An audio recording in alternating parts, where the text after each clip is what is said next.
November 2017 was just filled with lies and pathetic excuses from major publishers who are trying to justify their predatory practices. From EA's bullshit sense of pride and accomplishment response to the Battlefront 2 fiasco that became the most downvoted Reddit comment of all time, Bungie being ousted for straight up lying to players about how much XP they were actually earning in the game, to EA's recent statement about how they couldn't make loot boxes cosmetics only because including a bunch of cosmetics could violate canon in a game that essentially embodies violating canon by pitting Star Wars characters from multiple eras in the same battlefield across numerous locations across the galaxy. This statement, by the way, was made shortly before people discovered a hidden customization feature in Battlefront 2.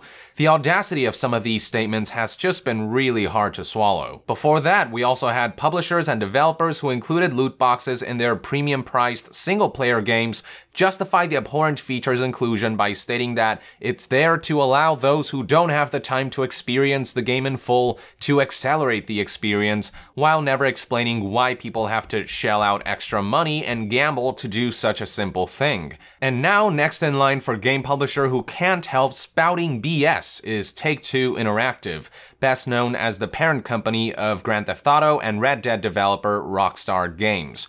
Speaking at the Credit Suisse 21st Annual Technology, Media, and Telecom Conference, same conference EA gave their statement about cosmetics violating the canon, Take-Two president Karl Slatoff explained why the company doesn't view loot boxes as gambling. Here's what he said. "We don't view that thing as gambling. Our view of it is the same as the ESA statement for the most part, so potential legislation is going to play its course." Well, of course Take-Two and the ESA are going to see eye to eye. The ESA is paid for by major publishers like EA and Take-Two. It's an organization that publishers can lobby to influence the direction of the gaming industry. Both the ESA and the publishers have a lot of money to make from the continuation of unregulated microtransactions and loot box practices, so of course their interests will align. Moving on, Slatoff proceeded with, "In terms of the consumer, the noise you hear in the market right now, it's all about content and over-delivering on content. It's about making sure you're focused on engagement, and I think that has been our strategy. That has been our focus. And as long as you keep your eye on the ball, you're going to be okay. The consumer's going to be really happy with what they get." The way GameSpot described the statement in the article was, Slatoff acknowledged the consumer feedback around loot boxes and microtransactions, but said as long as the transaction feels fair to the consumer around what they spend and what they get, there's no problem. On some level, that's true. For example, if Battlefront 2 would have kept loot boxes cosmetic only and kept its progression system away from loot boxes, it probably wouldn't have gotten the amount of backlash that it got. People would have tolerated the game. Also, there's a reason why we aren't seeing the same level of backlash for Overwatch and its cosmetic-only loot boxes. Now, that's not to say that games like Overwatch are completely innocent from steering games towards allowing players to pay and gamble for desired rewards. I don't care if they're cosmetic only, because there are enough people out there who do care about that stuff. I don't believe in the notion that cosmetics don't affect one's gaming experience, especially in a multiplayer game that allows players to show themselves off to others. Sure, cosmetics may not be the core gameplay of something like Overwatch, but for some people, looking cool online is something that they find a lot of value in. But I can at least say that the way Overwatch implements loot boxes is certainly much less egregious than a lot of the stuff that's out there right now, and the core game is still phenomenal, so yes, it's partly true that if you deliver a good enough game in which the microtransactions or loot boxes don't get in the way of that core experience, people might tolerate them. But tolerate is the key word. Slatoff says in regards to microtransactions that the consumer is going to be really happy with what they get.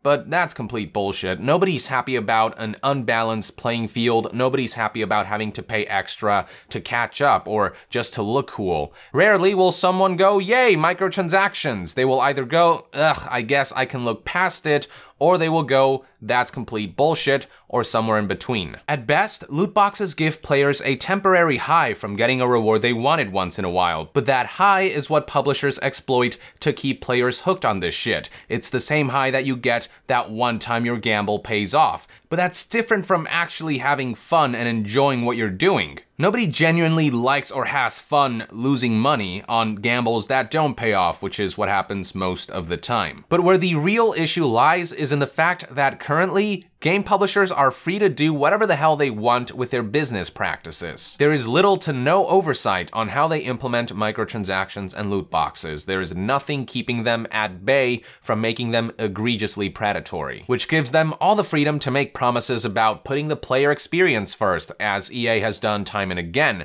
But we have seen that as long as they remain unrestrained, publishers will keep pushing the boundaries of what they can get away with. Same thing applies to Take-Two. Slatov's statement rings hollow when you consider Take-Two's own practices. Grand Theft Auto Online, a game you have to pay an initial premium fee for, and its shark cards essentially allow players to pay to get ahead of the game, which doesn't bode well for a competitive multiplayer shared world environment. Most egregious of all was the shit they pulled with NBA 2K18 and its single-player campaign that practically demanded microtransactions purchases to progress at a steady pace. And don't get me started with how they didn't allow players to preview expensive haircuts before buying them, and because haircuts were consumables rather than unlockables, if you bought one and didn't like it and wanted to revert back, you'd have to repurchase the old haircut. Take-Two is no more innocent than EA and Activision when it comes to predatory microtransactions practices. So Slatov can spout all the crap he wants about keeping players happy, but Take-Two has proven time and again that their main focus isn't the players, but rather profit from recurrent consumer spending, as Take-Two CEO Strauss Zelnick put it at one point. Finally, Slatov concluded by stating, yeah, you can't force the consumer to do anything. You try to create the best experience you possibly can to drive engagement, and driving engagement creates value in franchises. That's how it's always been and how it always will be. Sure, you can't force consumers to do anything, but you can sure as hell strong-arm them into spending extra cash,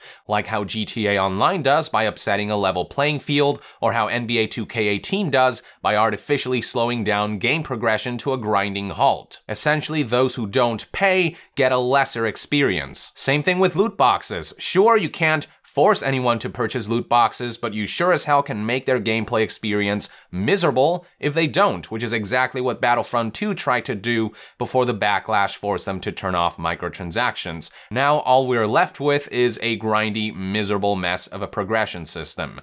And once loot boxes have gotten their hooks on those afflicted with gambling addiction, you can't force them to pay for loot boxes, but the addicted won't be able to help themselves, now will they? You can't force anyone to go to the casino or buy alcohol, but that doesn't mean that they aren't enough of a safety hazard that they shouldn't be regulated. There is oversight to ensure that young people in particular don't go near these vices until their minds have fully developed. Loot boxes have no such regulation. They are readily accessible, and on a psychological level, they can cause a similar amount of harm as casino gambling. Just ask this man who became addicted to microtransactions purchases at the young age of 13 and spent over $13,000 throughout the course of several years. Nobody forced him to do that, but he became exposed to the unregulated predatory online gaming practices, and it's afflicted him in a major way. I'll talk about this man more extensively in a future video, but suffice to say that microtransactions and loot box addiction is very much a real problem, and the "you can't force anyone to do it" crap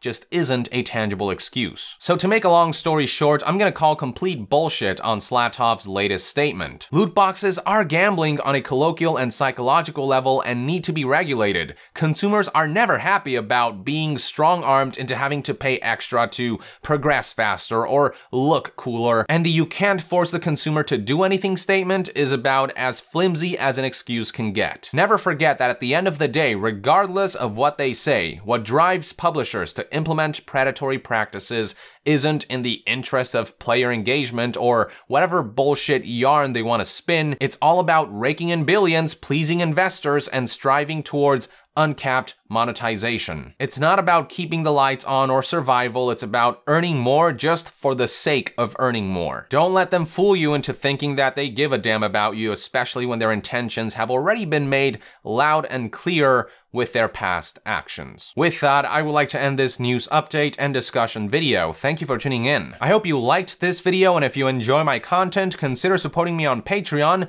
to help this channel stay independent and self-sustained. And to be further updated on all things gaming news, reviews, and discussions, stay tuned right here on Yong Yeah. I'll see you guys next time. Yong out.